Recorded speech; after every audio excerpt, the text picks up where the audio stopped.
Welcome to Museo de la Sal. I'm your guide for today and we'll start with the entrance gallery. But before we do, I'll point out some fascinating features that many visitors miss.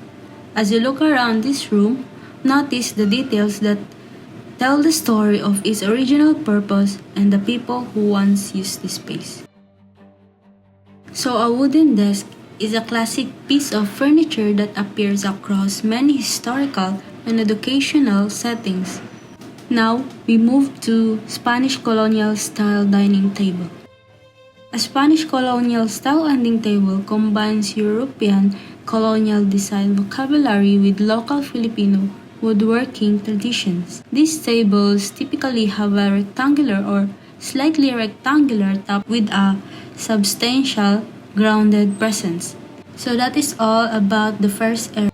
Welcome! My name is Safiel and I will be your tour guide for this area. I'm thrilled to take you on a quick journey through one of my personal favorites, the DM Guevara collection. Let's start with this extraordinary example right here. This is an intricately carved wooden image of San Isidro Labrador, the patron saint of farmers. Just look at his pose, his arms slightly extended, reaching upwards, his head raised towards the heavens. You can almost feel the reverence emanating from him. Notice the careful rendering of his distinctive nose and beard. This collection is a beautiful tribute to the Filipino artisans of the past 2 centuries. It's truly a treasure trove featuring everything from fine furniture to everyday folk implements, all highlighting how Western and Asian influences blended to create objects that are not only exquisite, but also functionally and uniquely Filipino. Welcome, I'm Andre Castillo, and I will be the tour guide for you for this second room. In this part of the house, we explore the more personal and intimate spaces of the Ilustrado lifestyle. Take note of the intricate woodwork, antique furnishing, and heirloom pieces that reflected both elegance and functionality of the 19th century Filipino home.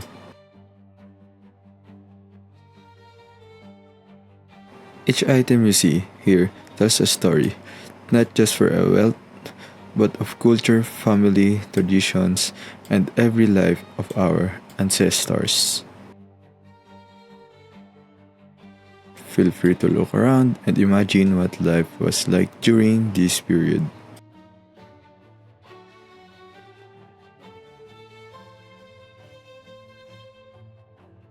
Hello everyone. As you approach the base of the grand staircase, a sense of reverence begins to build. The cold touch of marble underfoot meets alternating bands of black stone, leading the eye upward like a ceremonial path. And each step is flanked by carved conch shells laid with intention, perhaps symbolizing welcome or passage, and echo of the sea brought into this ornate colonial space. And going upstairs reveals the staircase widening, its marble giving way to rich, varnished wood, and the ceiling now bursts into view, painted in intricate patterns of turquoise and gold, crowned by a regal chandelier that casts a warm and golden hue over everything. Hello everyone, welcome to the La Cocina. La Cocina was separated from the main house during the 19th century as a fire safety measure because of open fires and firewood use. This served as a multifunctional workspace where households, staff cooked, washed dishes, pounded grain, sewed, and pressed clothes. This right here was the long wooden working table. This was the main workspace for food, like chopping, mixing, kneading dough, and assembling dishes. Now, let's move on to the Sala Mayor. The Sala Mayor, often referred to as the Salon de Baile, is the venue for bailes or formal dances, receptions, and other high society events.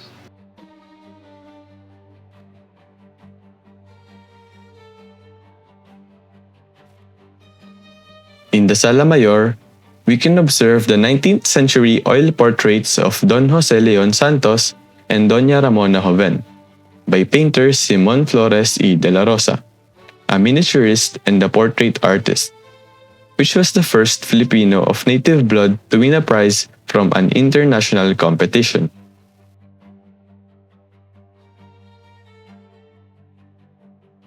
Welcome everyone to the Cuarto de Señorita, also known as the Pink Bedroom.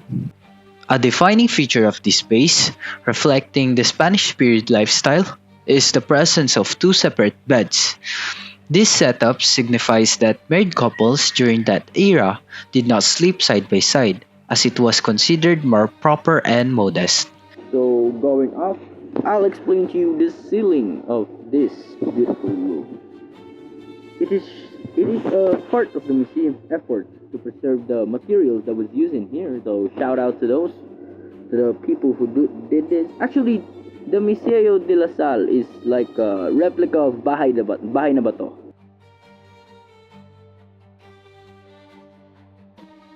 And also, the floor here is varnished. That's why it's good. It's cool. Yeah. So I guess thank you for all of this. That's the quick tour of this room. Hello everyone, my name is Giuliani Famo, and welcome to the Cuarto de Señorito, which translates to the Young Master's Bedroom or the Blue Room. Here at Museo de la Salle, this room is more commonly known as the Sandoval Laya Room, dedicated to the memory of Alicia Sandoval Laya. Most of the furnishings and pieces you see here come from the family collection of Dr. Jamie C. Laya. This is one of the museum's featured rooms, carefully designed to recreate the lifestyle of the Ilustrado or upper-class Filipino family during the late 19th century. As you can see here, there are two Atay Kalabasa beds located at either side of the room. They are known for their squash-like ornaments at the mid-post. You might wonder, why does the left bed have a longer curtain compared to the right bed? During the Spanish period, there was a strict rule that unmarried women would stay with their parents or guardians, often in rooms like this one. The beds were usually adorned with longkol de gura lace curtains, not only for decoration, but also to signify that the bed belonged to a woman. Hi, my name is Andre, and I will be your tour guide for this area. Welcome to the Quinta. The first area you'll step into is your shut up the ground staircase. One place that immediately stands out here is the butaca. Here, these are the reclining chairs. Made of rich hardwood and woven rattan, this chair was a symbol of comfort and authority. The master of the house would often lounge here while chatting or reading. It's a picture of leisure and elegance. Thank you for joining our virtual tour of Museo de la Salle. We hope you enjoyed exploring these works with us. This project was created to make academic research accessible to everyone, and we appreciate you taking the time to share this learning experience. We hope to see you on the next tour. Farewell to you guys.